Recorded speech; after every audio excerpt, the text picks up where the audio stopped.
Pillars of Sand by Cody A. Goggin. The Ridge of the Mountain. By noon the next day, Milo was back at the store counter and watching out the window with a glaze over his eyes. He didn't know why he bothered keeping the store open. It certainly wouldn't have made a difference just to keep it closed. But something in the back of his head refused to let him get away with it. His parents had loved the store and put so much into it. He would have felt guilty shutting it all down. So he kept it open, and every day he would march down those stairs and tie his apron around his waist before spending his entire day standing there, praying someone would come walking through the door. He used to wonder if the store just looked like it wasn't open, because it was so dark and broken down, and that was when he started watching out the window and realized that nobody ever walked the streets anyway. Come to think of it, he hadn't any sort of contact with anyone outside of the Alucard since his father had gone missing. Maybe other people had vanished too. Maybe people were just too scared to come outside and fear that they might disappear. It was with this thought that the door behind him opened and sent the bell ringing. "I'll be there in a minute, Dex. Give me a second," said Milo as he finished brushing some dust off the shelves behind the counter. But a strangely heavy footstep threw Milo off in a hurry. "Mr. Bisbee?" said a low and unfamiliar voice. As Milo spun around, he felt a cold chill travel up his spine at the sound of a stranger's voice. In front of him was a man who was a head taller than anyone he had ever met. He wasn't an old man, probably in his mid-20s or so by Milo's reckoning, but something made him look old. He had long black hair that brushed his shoulders that matched perfectly with his long, ragged black jacket, which was filled with holes and covered in mud. If Milo had to guess, this man had probably spent the night sleeping in the rain. "Milo," he responded softly. "Call me Milo." The man nodded and stuck a hand into his jacket, and Milo couldn't help but to step back a little. But the pale white hand pulled out a letter and placed it onto the counter. "I've been searching for someone, and I need to know how to get out of here," the stranger said slowly. The letter was from a woman, and seemed far too cheerful to have come from anyone in the city of Crowhaven. Milo scanned over it several times before handing it back to the stranger and shaking his head. "I suppose you mean the district. I'm not sure. Nobody has tried to leave in years, and even then it wasn't pretty when someone did try." The man suddenly became angry and shoved the letter back into his coat. He bit his lip hard before turning back to Milo and whispering a forced thank you as he left through the door. It took Milo several minutes to recover from the incident. He spent several more after just sitting in his chair and pondering over it. He hadn't seen the stranger walking the street just moments before, and he seemed to have appeared out of nowhere.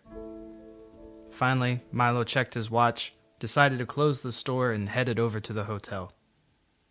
"I need to talk to Dex," said Milo quickly when Mary opened the door and let him in. Milo rushed down that old familiar hallway and burst through Dexter's door. "Could have knocked, you know.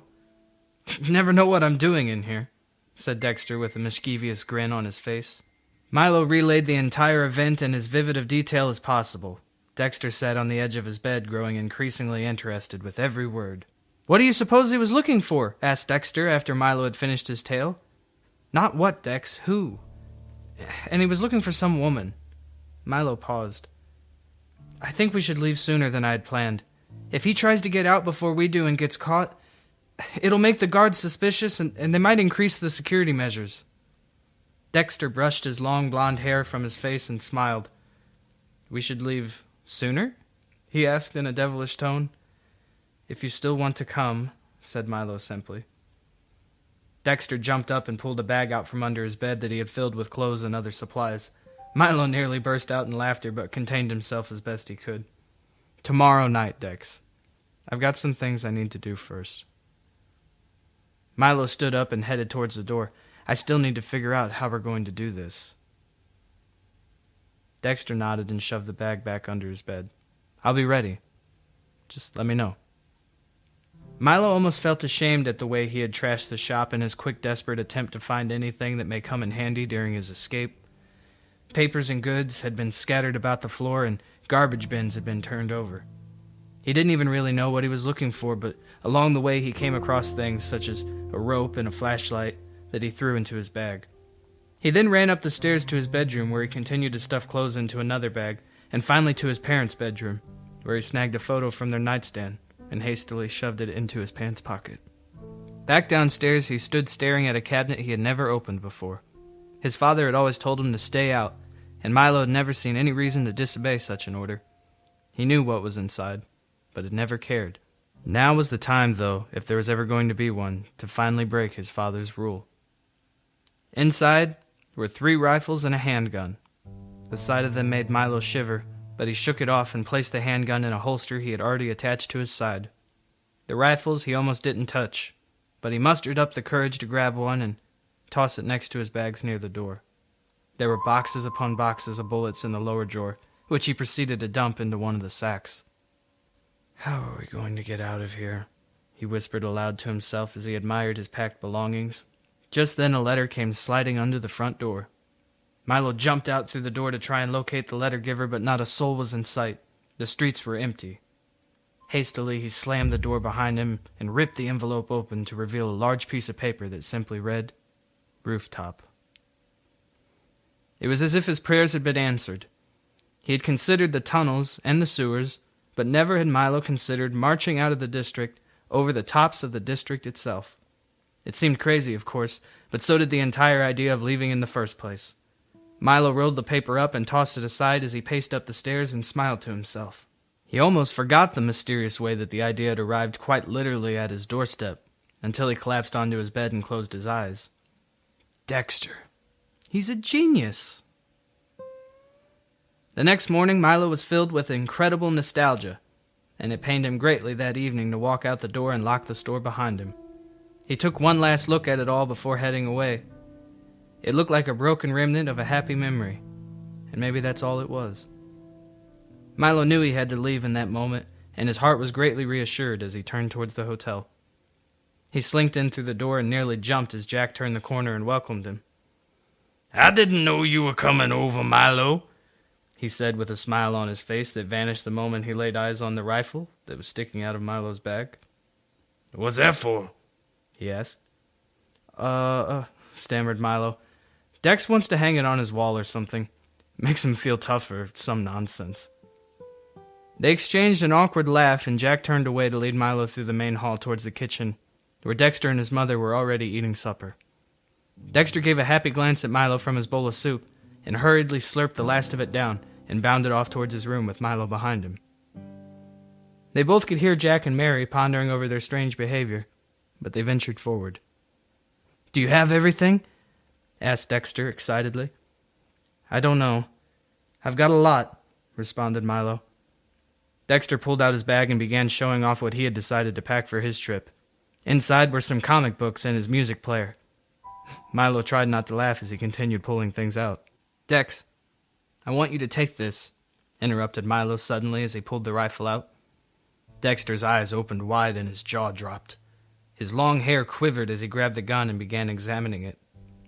"I used to shoot, you know, when I was really little," he said. "I hope you remember how," was all Milo could say. They both looked at each other and felt the tension rise. Milo began to realize exactly what it was that could happen to the both of them if things went badly. They could be killed if the guards found them trying to leave. Or worse. "Leaving by the rooftops is brilliant," said Milo. "That's how we're doing it then, the rooftops?" asked Dexter cautiously. Milo nodded and pulled out an old ragged map he had stored in his back pocket. He unfolded it to reveal a complete map of Crowhaven from nearly 15 years earlier. He had taken a black marker and filled in where new gates had been built around the district and outlined their course in a red marker. From the roof of the hotel they would head west over what was once an office building and several other stores before arriving at the old boarding house. There, they would turn north over the apartments until they arrived at the walls. If they were lucky, it would be a clean shot straight over the top, and they would be out. If not, then they would have to fight their way over it and hope nothing waited for them on the other side. Dexter studied the map intensely for several minutes, while Milo began loading the guns and setting his watch to match Dex's. One thing was certain, they had to stay together no matter what happened. Apart, the plan could get confused among them, and it would be more dangerous if the guards found one person trying to escape than if they found two. Milo had heard rumors of guards capturing escapees and sending them to elite industries to become soldiers. He wasn't sure if that was true, but he knew that he didn't want to find out. "Where do we go after we get over the wall?" asked Dexter. Milo had to think about it and took the map to aid his thoughts. They could keep going north and try to make it to the old theater district, if the road still ran through and nothing got in their way. Or they could try heading east towards the farmland district. But he wasn't certain that would be worth their time and effort. He needed to find a way to find his father, and he had no idea where would be best to go. "We'll figure it out when we get there," he said finally. "If we can't make up our minds, we'll head north." Dexter seemed to accept that response far more readily than Milo himself did. They both threw their bags over their shoulders, and Dexter tied a shoulder strap to the rifle so that he could hang it behind him as he walked. Milo rested his hand on his holster and took a deep breath. Jack and Mary would be in bed by now, and they would have a clear path straight to the roof. "Keep quiet. We can't wake them up," warned Dexter as they slowly made their way out into the hallway. By the time they reached the stairwell, Milo felt his nerves were shot, and he wondered if Dexter would accept a white flag if he changed his mind. Every step seemed to creak and echo through the building, and Milo felt his face tighten and grimace at every sound. Dexter shushed him several times until he realized there was nothing either of them could do about it. Finally, they reached the last door and opened it to let them out into the cold, dark night. The air was brisk and windy, but the two of them merely pulled their coats tighter and continued marching onward. Every footfall seemed to rattle through the night. Every breath sent a puff of white mist billowing out into the air. Milo was already exhausted from being nervous, and Dexter seemed to be feeling roughly the same.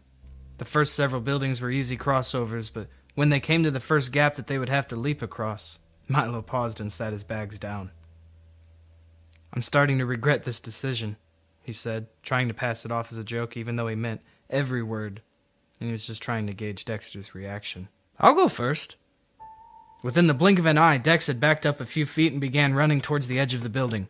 As he leapt, Milo jumped up and had to stop himself from screaming, "Stop!" at the top of his lungs. It would have been too late anyway, for Dexter had already pushed off into the air and was flying from edge to edge. He landed hard on the other building and rolled several times before standing back up and brushing himself off. Milo shook his head and gathered his things back into his arms before making the fateful leap himself. When coming to a building that was taller than the one they found themselves on, climbing became quite an adventure. Sometimes it was easy, with a nice ledge or a window to grab onto and pull up with.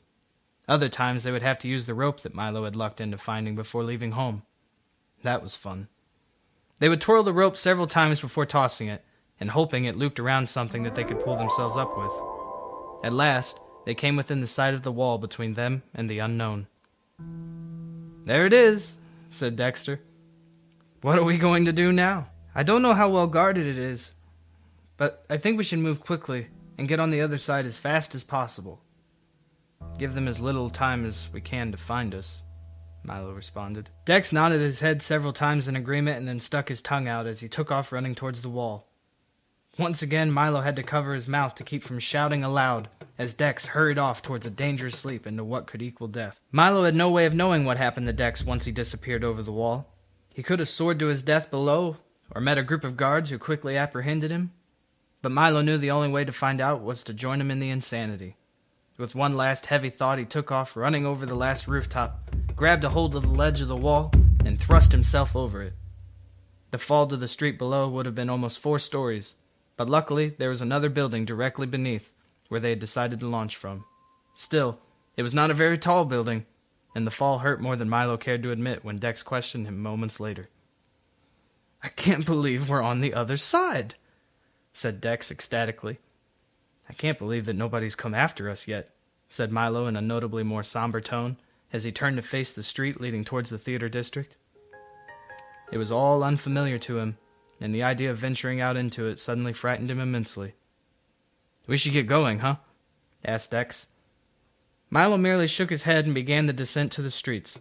The asphalt was hard, but something about being on land again made Milo feel a bit more comfortable.